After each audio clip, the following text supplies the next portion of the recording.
People say cracking your knuckles gives you arthritis. But is that true?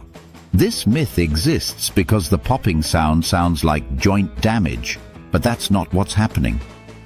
When you crack your knuckles, tiny gas bubbles in your joint fluid collapse. That's the pop.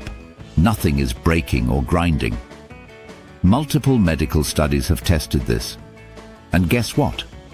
There's zero evidence linking knuckle cracking to arthritis. The worst it can cause is temporary swelling or reduced grip strength, but not arthritis. So, crack away. Your joints are safe. Follow Mindcrack for more fast facts.